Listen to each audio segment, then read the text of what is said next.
فراوانی ہے؟ فرمایا نا نا، رزق تو دور کی بات ہے، اس میں عبادتوں کی فراوانی ہے، عبادات کی فراوانی۔ اب سنیے عبادات کی فراوانی کیا ہے اور کیسے ہے۔ میرے آقا علیہ السلام نے فرمایا اس مہینے کے اندر کی جانے والی ایک نیکی، بولیے ہاں ایک نیکی، حضور نے فرمایا اس مہینے میں کی جانے والی ایک نیکی کا ثواب اللہ بڑھا کر 700 گنا کر دیا کرتا۔ اللہ، پھر بولیے سبحان اللہ، اللہ یا رسول اللہ اکثر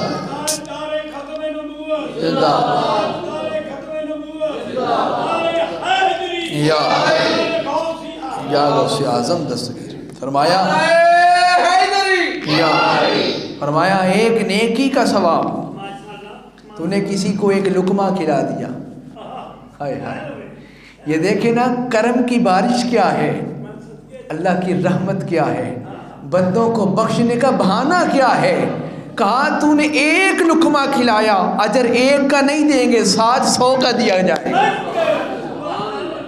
وہ مثل 700 کے ہو جائے گا، گنا جائے گا، لکھا جائے گا تو یہ نہیں لکھا جائے گا اس نے ایک کھلایا، بلکہ فرشتوں کو حکم ہوگا عام دنوں میں اگر کوئی کھلائے تو لکھنا ایک ہے، ان دنوں میں کوئی کسی کو کھلاتا ہے ایک نہیں لکھنا، فرمایا 700 گنا لکھنا ہے۔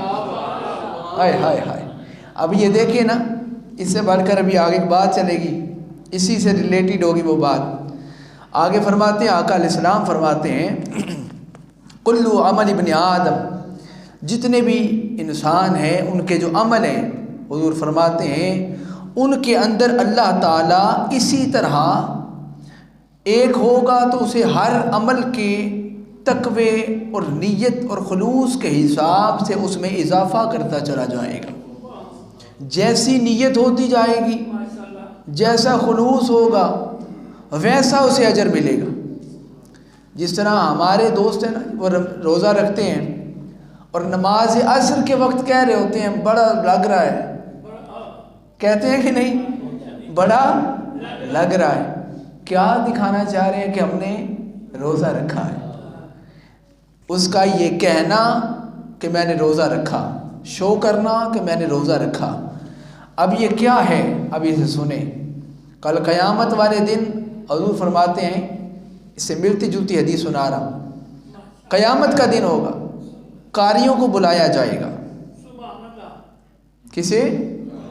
سارے بولے نا، قاریوں کو سامنے کھڑا کیا جائے گا، ہاں بھئی قاریوں کیا کرتے رہے ہو؟ وہ آگے سے کہیں گے مولا ہم تو قرآن کی تلاوت کرتے تھے بڑی حسین کر کے تاکہ تو راضی ہو سکے، تجھے راضی کرنے کے لیے قرآن بڑا پیارا پڑھا ہم نے۔ اللہ فرمائے گا انہیں اٹھا کے جہنم میں پھینک دو، بولیے انہیں اٹھا کر جہنم میں پھینکو۔ وہ قاری کہیں گے مولا ہم نے تو قرآن پڑھا، فرشتے کہیں گے مالک یہ تو قرآن پڑھتے رہے، اللہ فرمائے گا واقعی قرآن پڑھتے رہے، لیکن پیچھے نیت دیکھو کیا تھی، نیت یہ تھی کہ ہم پیارا پڑھیں گے تو لوگ کہیں گے کتنا پیارا قرآن پڑھتا ہے، فرمایا وہ تم نے اپنا اجر ان سے لے لیا، ریاکاری جو تم نے دنیا میں جو چاہا کہ میں پیارا پڑھوں اور لوگ آگے سے کہہ دیں واہ واہ کہ اس نے بڑا پیارا پڑھا ہے، تو نے تو اجر ادھر ہی لے لیا ہے، ہمارے لیے نہیں پڑھا، اس لیے اسے اٹھاؤ اور جہنم میں پھینک دو۔ ایک حدیث یہ ہے قاری صاحب، یعنی لوگوں کو دکھا کے پڑھنے والا جنت میں نہیں جاتا۔ میں ایک حدیث سنانے لگا ہوں فاروق صاحب، لوگوں کو دکھا کر جو پڑھے اس کا کیا ٹھکانہ ہے؟ جنت نہیں، اس کو فرمایا جہنم میں پھینک دو۔ ایک میرے آقا کا وہ بھی غلام جو گھر میں قرآن پڑھ رہا تھا، ہائے ہائے، یہ تو وہ ہے نا عام قاری ہے، قرآن پڑھتا رہا۔ اب آپ کو میں حضور کے غلام کی شان سنانے لگا ہوں، صحابی کی شان ہے۔ حضور گھر کے باہر سے گزرے، نام ہے حضرت ابو موسیٰ اشعری، سبحان اللہ کو سارے بھائی، یہ ایسے نام ہوتے ہیں جو کئی مرتبہ سرکار کی زبان سے نکلے ہوتے ہیں۔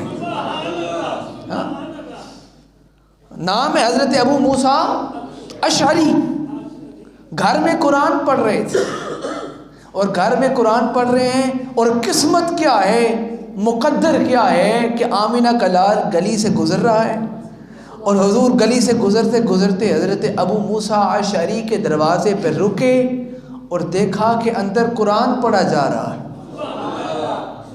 بولیے، اندر قرآن پڑھا جا رہا ہے۔ رکے، ٹھہرے، اور حضرت ابو موسیٰ اشعری قرآن گھر میں پڑھتے رہے، اور حضور گلی میں کھڑے ہو کے قرآن سنتے رہے۔ بھئی بات کی گہرائی کو سمجھ کے سبحان اللہ کہیں سارے، یہ کیا شان ہے کہ قرآن اندر پڑھا جا رہا ہے اور قرآن والا باہر کھڑے ہو کے سن رہا ہے۔ حضور کھڑے ہو کے باہر سن رہے ہیں، اور آقا سنتے رہے، یہاں تک کہ حضرت ابو موسیٰ اشعری نے قرآن مکمل کیا، جتنا پڑھنا تھا پڑھ لیا، قرآن بند کیا، اور صوفی صاحب وہ آرام کرنے لگے۔ حضرت آقا کریم نے دیکھا قرآن بند ہو گیا، تلاوت مکمل، حضور چلے گئے۔ صبح ہوئی، نماز فجر کی ادائیگی ہے، آقا مصلی پہ ہیں، صحابیوں کی لائنیں بنی ہوئی ہیں، ماحول سجا ہوا ہے، نوری پیکر سامنے کھڑا ہے اور نور کے طلبگار پیچھے کھڑے ہوئے ہیں۔ یہ بازار مصطفیٰ ہے، بولیے یہ بازار مصطفیٰ ہے، جہاں ابو بکر آیا تو بک گیا، جب بک گیا تو صدیق اکبر بن گیا۔ یہاں بازار مصطفیٰ میں عمر آیا تو عدالت کا تاجدار بن گیا۔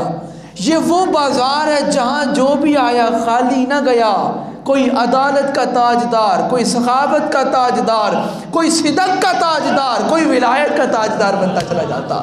فرمایا صبح نماز فجر ادا کر کے میرے آقا صحابہ کی طرف چہرہ کر کے بیٹھے، اور جب چہرہ صحابہ کی طرف کیا تو پھر ایک آواز آئی سرکار کی۔